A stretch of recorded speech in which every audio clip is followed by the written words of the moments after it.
ನಮಸ್ತೆ friends, Hare Krishna. I hope ನೀವೆಲ್ಲರೂ ಅದ್ಭುತವಾಗಿದ್ದೀರಾ ಅಂದ್ಕೊಂಡಿದ್ದೀನಿ. ನಾನು ಅದ್ಭುತವಾಗಿದ್ದೀನಿ. ಸೊ ಇವತ್ತು ಅರಿಷಡ್ ವರ್ಗಗಳ ಬಗ್ಗೆ ತಿಳಿದುಕೊಳ್ಳೋಣ ಫ್ರೆಂಡ್ಸ್.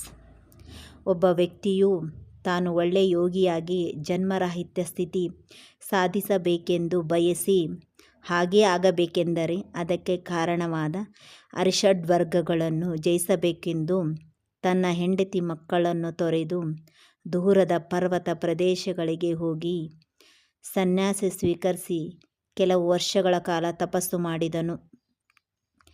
ಒಮ್ಮೆ ಆ ಬೆಟ್ಟದ ಕೆಳಗಿರುವ ಗ್ರಾಮದಲ್ಲಿ ಊರ ಹಬ್ಬ ನಡೆಯುತ್ತದೆ.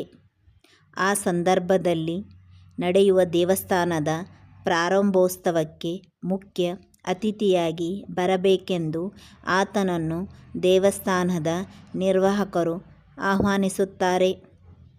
ಆಗ ಸನ್ಯಾಸಿಯು, ನಾನು ಜನರಿಂದ ದೂರ ಬಂದು ಬಹಳ ಕಾಲವಾಗಿದೆ, ಎಷ್ಟು ಸಾಧನೆ ಮಾಡಿದ್ದೇನೆ, ಈಗ ನನ್ನಲ್ಲಿ ಯಾವ ಮಲಿನತೆಯೂ ಕಾಣಿಸುತ್ತಿಲ್ಲ. ನಾನು ಅರಿಷಡ್ವರ್ಗಗಳಾದ ಕಾಮ, ಕ್ರೋಧ, ಲೋಭ, ಮೋಹ, ಮದ, ಮತ್ಸರಗಳನ್ನು ಜಯಿಸಿದ್ದೇನೆ. ಇನ್ನು ಪರವಾಗಿಲ್ಲ, ನಾನು ಜನರ ಬಳಿ ಹೋಗಬಹುದು ಎಂದು ಆಲೋಚನೆ ಮಾಡಿ ದೇವಸ್ಥಾನದ ನಿರ್ವಾಹಕರ ಆಹ್ವಾನವನ್ನು ಸ್ವೀಕರಿಸಿ ಅವರ ಜೊತೆ ಹೋಗುತ್ತಾನೆ.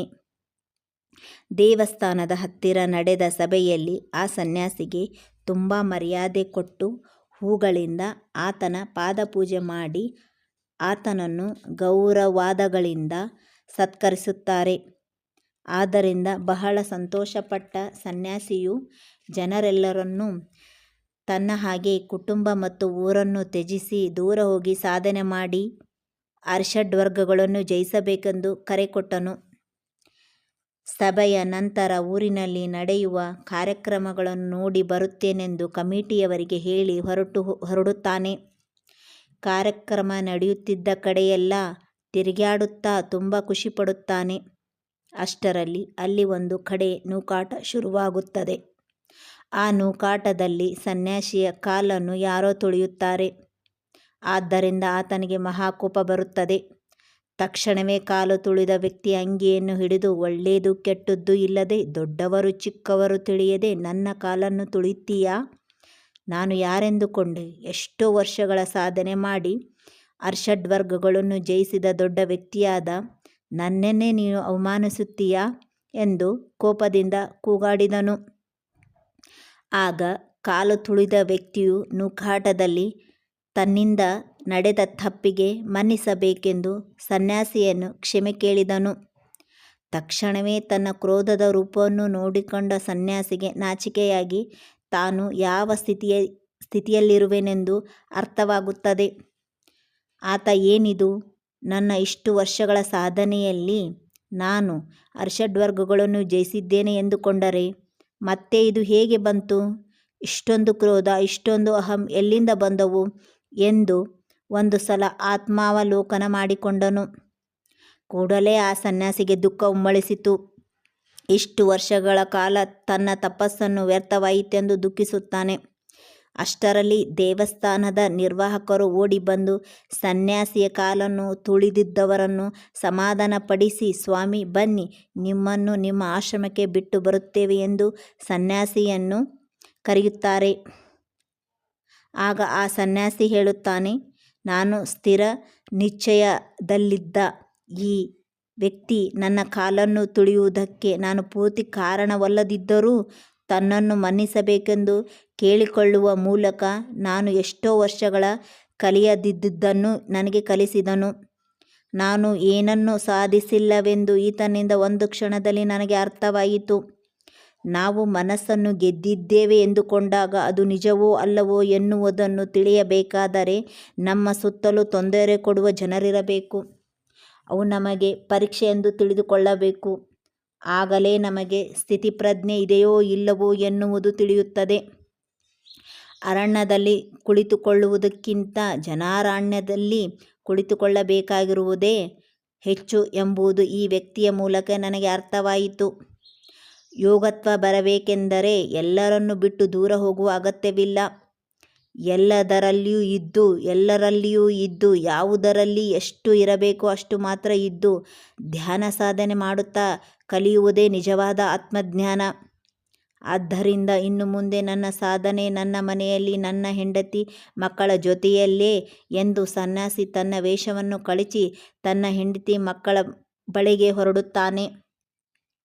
ಆದ್ದರಿಂದ ನಮ್ಮ ಆಂತರ್ಯದ ಒಂದು ಭಾಗವಾಗಿರುವ ಈ ಅರಿಷಡ್ವರ್ಗಗಳನ್ನು ಶತ್ರುಗಳಂತೆ ನೋಡದೆ ಅವುಗಳನ್ನು ನಮ್ಮ ಮಿತ್ರರೆಂದು ಭಾವಿಸಿ ನಮ್ಮ ನಿಯಂತ್ರಣಕ್ಕೆ ತೆಗೆದುಕೊಳ್ಳಬೇಕು.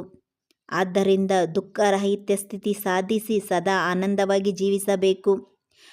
ಅಂತಹ ಜೀವನ ಬೇಕಾದರೆ ಅರಿಷಡ್ವರ್ಗಗಳ ಕುರಿತು ಸಂಪೂರ್ಣವಾಗಿ ತಿಳಿದುಕೊಳ್ಳೋಣ. ಸುದೀರ್ಘ ಕಾಲ ತಪಸ್ಸು ಮಾಡಿದ ಋಷಿ ವಿಶ್ವಾಮಿತ್ರರು ತಾವು ಅರಿಷಡ್ವರ್ಗಗಳನ್ನು ಜಯಿಸಿದ್ದೇವೆಂದುಕೊಂಡು ವಸಿಷ್ಠ ಅತ್ರಿ ಮುನಿಗಳ ಮೇಲೆ ಎಷ್ಟು ಕೆಂಡಾಮಂಡಲವಾಗಿದ್ದರು. ಎಷ್ಟು ಬಿಟ್ಟೆನೆಂದರೂ ಬಿಡದೆ ನಮ್ಮನ್ನು ಸದಾ ಮಾಯದಲ್ಲೇ ಇಡುವುದೇ ಈ ಅರಿಷಡ್ವರ್ಗಗಳು. ನಿಜವಾಗಿ ಅರಿಷಡ್ವರ್ಗಗಳಾದ ಕಾಮ, ಕ್ರೋಧ, ಲೋಭ, ಮೋಹ, ಮದ, ಮತ್ಸರ ಎನ್ನುವುದು ಪ್ರತಿ ವ್ಯಕ್ತಿಯಲ್ಲಿ ಅಂತರ್ಲೀನವಾಗಿ ಅವಿತುಕೊಂಡಿರುತ್ತವೆ. ಅವುಗಳು ತಮ್ಮಲ್ಲಿ ಇದೆ ಎಂಬ ವಿಷಯ ಕೂಡ ಬಹಳ ಮಂದಿಗೆ ತಿಳಿಯದೇ ಇರುವುದು ಆಶ್ಚರ್ಯ. ಯಾವಾಗ ನಾವು ಅದನ್ನು ತಿಳಿದುಕೊಂಡು ಅವುಗಳನ್ನು ಜಯಿಸುತ್ತೇವೋ ಆಗಲೇ ಯೋಗಿಯಾಗುತ್ತೇವೆ. ಈ ಅರಿಷಡ್ವರ್ಗಗಳೇ ನಮ್ಮ ಅನೇಕ ಜನ್ಮಗಳಿಗೆ ಕಾರಣವಾಗುತ್ತವೆ. ಪ್ರಹ್ಲಾದನ ತಂದೆ ಹಿರಣ್ಯಕಶಿಪು ಮಗನ ಬಳಿ ನನ್ನ ಶತ್ರುವಾದ ನಿನ್ನ ಹರಿಯನ್ನು ನನಗೆ ತೋರಿಸು, ಈಗಲೇ ಆತನನ್ನು ಸಂಹರಿಸುತ್ತೇನೆ ಎಂದು ಗರ್ಜಿಸುತ್ತಾನೆ. ಆಗ ಪ್ರಹ್ಲಾದನು ತಂದೆಯ ನನ್ನ ಹರಿಯನ್ನು ನಂತರ ಸಂಹರಿಸುವಂತೆ, ಅದಕ್ಕೆ ಮೊದಲು ನಿನ್ನಲ್ಲಿರುವ 6 ಅಂದರೆ ಅರಿಷಡ್ವರ್ಗಗಳನ್ನು ಸಂಹರಿಸು ಎನ್ನುತ್ತಾನೆ.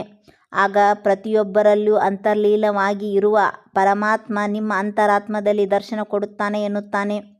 ವಾಸ್ತವವಾಗಿ ಈ ಅರಿಷಡ್ವರ್ಗಗಳನ್ನು ಸಹಿಸಲಾಗದು, ಆದರೆ ಇದನ್ನು ಜಯಿಸಬಹುದು. ಅದಕ್ಕಾಗಿ ಇದರೊಂದಿಗೆ ನಾವು ಏಕತೆ ಹೊಂದಬೇಕು, ಅವುಗಳನ್ನು ಅಂಗೀಕರಿಸಬೇಕು, ಅವುಗಳೊಡನೆ ಸ್ನೇಹ ಮಾಡಬೇಕು. ಅದಕ್ಕೆ ದೊಡ್ಡವರೆನ್ನುತ್ತಾರೆ. ಅರಿಷಡ್ವರ್ಗಗಳನ್ನು ಜಯಿಸಿರಿ ಎಂದು ಅಂದರೆ ಅವುಗಳನ್ನು ಹದಮಿಡಬಾರದು, ಹಾಗೆಯೇ ಎಂದು ಬಹಿರ್ಗತ ಕೂಡ ಮಾಡಬಾರದು. ಅಂದರೆ ಅರಿಷಡ್ವರ್ಗಗಳು ನಮ್ಮ ಅಧೀನದಲ್ಲಿರಬೇಕೇ ಹೊರತು ಅವುಗಳ ಅಧೀನದಲ್ಲಿ ನಾವಿರಬಾರದು. ಅದಕ್ಕೆ ಶ್ರೀಕೃಷ್ಣನನ್ನು ಗೋಪಾಲಕರ ಎಂದರು. ಗೋ ಎಂದರೆ ಇಂದ್ರಿಯಗಳು, ಪಾಲಕ ಎಂದರೆ ಪಾಲಿಸುವವನು. ಯಾರು ಈ ಇಂದ್ರಿಯಗಳನ್ನು ಜಯಿಸಿ ಅವುಗಳ ಅಧೀನದಲ್ಲಿರುವ ಇಂದ್ರಿಯಗಳನ್ನು ಸ್ವಾಧೀನಪಡಿಸಿಕೊಂಡು ಪಾಲಿಸುತ್ತಾರೋ ಅವರು ಗೋಪಾಲಕರಾಗುತ್ತಾರೆ. ಆದ್ದರಿಂದ ಗೋವಿಂದ ಆಗುತ್ತಾರೆ. ಈಗಲೇ ಜೀವನದಲ್ಲಿ ಮಾಧುರ್ಯವನ್ನು ಕಾಣುತ್ತಾರೆ. ಮನುಷ್ಯರಲ್ಲಿ ಮುಖ್ಯವಾಗಿ 3 ವಿಧದ ಜೀವನ ಸ್ಥಿತಿ ಹೊಂದಿರುವವರು ಇರುತ್ತಾರೆ. ಯಾರಪ್ಪ ಎಂದರೆ ಸಸ್ಯಾಹಾರಿಗಳು, ಸನ್ಯಾಸಿಗಳು, ಯೋಗಿಗಳು. ಮೊದಲನೆಯ ವರ್ಗ ಸಸ್ಯಾಹಾರಿಗಳು. ಇವರು ಪೂರ್ತಿಯಾಗಿ ಅರಿಷಡ್ವರ್ಗಗಳಲ್ಲಿ ಸಿಲುಕಿಕೊಂಡಿರುತ್ತಾರೆ. ನನ್ನ ಮಕ್ಕಳು, ನನ್ನ ಮನೆ, ನನ್ನ ಸಂಪಾದನೆ ಎಂದು ಎಷ್ಟೋ ಜನ್ಮಗಳು ನಾನು ನನ್ನದು ಎನ್ನುವ ಚಕ್ರದಲ್ಲಿ ತಿರುಗುತ್ತಲೇ ಇರುತ್ತಾರೆ.